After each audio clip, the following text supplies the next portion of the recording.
আসসালামু আলাইকুম। আমি হাফিজুর রহমান মোনা। দশম শ্রেণীর সপ্তম অধ্যায় ব্যবহারিক জ্যামিতি সম্পর্কিত একটি সম্পাদ্য নাম্বার 2 আমরা সমাধান করব। সম্পাদ্য নাম্বার 2-এ দেওয়া আছে ত্রিভুজের ভূমি সংলগ্ন একটি সূক্ষ্মকোণ ও অপর দুই বাহুর অন্তর দেওয়া আছে। ত্রিভুজটি আঁকতে হবে।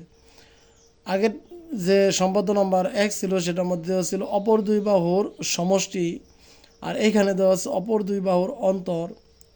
তো এই ত্রিভুজটি আঁকতে হবে। যে দুইটা ত্রিভুজ প্রায় একই রকম, একইভাবে আঁকতে হয়। যে অন্তর আর সমষ্টি নিয়ে শুধু কিছু ভিন্নতা আছে, তবে এই দুইটা ত্রিভুজই আমাদের পরীক্ষার জন্য খুবই ইম্পর্ট্যান্ট। আমরা যদি মনোযোগ সহকারে এই ত্রিভুজগুলো আঁকতে পারি, তাহলে দেখা গেছে আমাদের সামনে যে আরও ত্রিভুজ আছে সেগুলো আমরা সহজে আঁকতে পারবো। তো এখানে দেওয়া আছে যে ত্রিভুজের ভূমি সংলগ্ন একটি সূক্ষ্মকোণ অপর দুই বাহুর অন্তর। তো আমরা এই যে মানগুলো দেওয়া আছে সেগুলো আগে আঁকি, যে আমার চিত্র যাতে স্পষ্ট ভিডিওর মধ্যে দেখা যায়। এই জন্য আমি পেন্সিলের পরিবর্তে কলম ব্যবহার করতেছি। আপনারা কিন্তু অবশ্যই পেন্সিল ব্যবহার করে চিত্র আঁকবেন। কলম দিয়ে আর চিত্র আঁকলে কিন্তু স্যাররা মার্ক কেটে দেবে। সে আমার যে মানগুলো দেওয়া আছে সেই মানগুলো আগে আমি আঁকি। যে ত্রিভুজের ভূমি সংলগ্ন একটি সূক্ষ্মকোণ, তাহলে আমি আগে একটা ত্রিভুজের ভূমি নেই।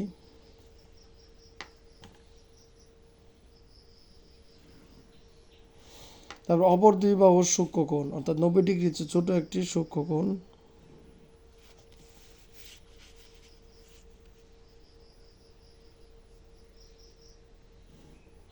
আমি একটা সূক্ষ্মকোণ এক্স নিলাম। তারপর দেওয়া আছে অপর দুই বাহুর অন্তর, এটা একটা অন্তর নিলাম। এখন আমি এটা নামকরণ করি, যে ধরি ভূমি হলো এ, অন্তর হলো ডি, এবং এটা হলো এক্স কোণ। সূক্ষ্মকোণটা কি? এক্স কোণ। আমি প্রথমে কী করবো, যে কোনো একটি বাহু বিই নেই, বিএফ নেই। যে কোনো একটি বাহু যে বিএফ নেই, এটা আমার বিএফ বাহু। এখন বিএফ থেকে ভূমি এ সমান করে বিসি অংশ কাটি। ভূমি এ সমান করে বি এফ বিসি অংশ কাটি। কী করছি, যে ভূমি এ সমান করে আমি বিসি অংশ কাটলাম। এখন বি বিন্দুতে এক্স এর সমান করে সিবিই কোণ আঁকি। বি বিন্দুতে এক্স এর সমান করে, এই যে এক্স যে কোণটা দেওয়া আছে এক্স এর সমান করে আমি বি বিন্দুতে এক্স কোণটা আঁকি।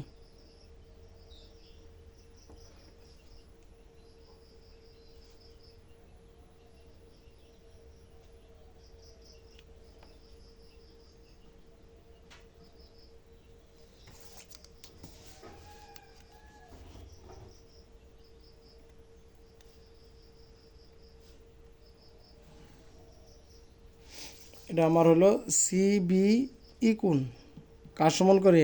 এক্স এর সমান করে। এখন বি রেখাংশ থেকে অন্তর যে ছিল ডি, সেই অন্তর ডি কাটি। অন্তর ডি অংশটুকু কাটি, ডি এর সমান করে ডি অংশ কাটি। এখন সিডি যোগ করি।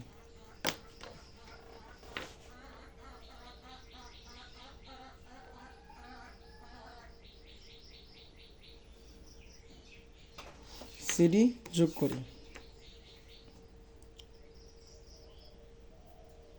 এখন ডিসি রেখাংশের যে পাশে ই বিন্দু আছে, এই ডিসি রেখাংশের যে পাশে ই বিন্দু আছে সেই পাশে ডি কোণের সমান, অর্থাৎ ইডিসি এর সমান করে ডিসি এ কোণ আঁকি। অর্থাৎ এই ডির মধ্যে যে কোণটা আছে, এই যে কোণের মাপটা নেই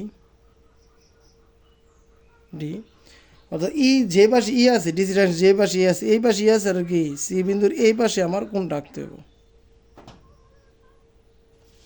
দেখি একটু কত পাশ আছে। এটা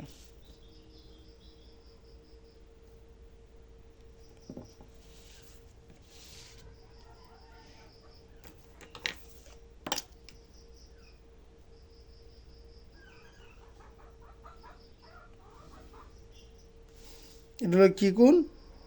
ডিসি এখন যেহেতু এটা ডিসি রেখাকে এ বিন্দুতে ছেদ করছি, তো কী করলাম আমি প্রথম থেকে, যে আমি আমার যেহেতু বলা হয়েছে যে ত্রিভুজের ভূমি সংলগ্ন একটি সূক্ষ্মকোণ এবং অপর দুই বাহুর অন্তর দেওয়া আছে, সেজন্য আমি তিনটা মান নিলাম, যে একটা হলো ভূমি এ, অন্তর ডি এবং সূক্ষ্মকোণ হলো এক্স। তারপর আমি বিএফ যে কোনো একটি রেখাংশ নিলাম, বিএফ থেকে ভূমি এ সমান করে বিসি অংশ কাটলাম, বি বিন্দুতে এক্স এর সমান করে সিবিই কোণ আঁকলাম। এখন বিই থেকে অন্তর ডি এর সমান করে বিডি অংশ কাটলাম, সিডি যোগ করি। সিডি যোগ করার পর ডি বিন্দুতে ইডিসি এর সমান করে ডিসি একোণ আঁকলাম, ডিসি একোণ আঁকলাম। এই এ বি সি ত্রিভুজই হলো আমার নির্দিষ্ট ত্রিভুজ। এটা হলো আমার ত্রিভুজের বর্ণনা।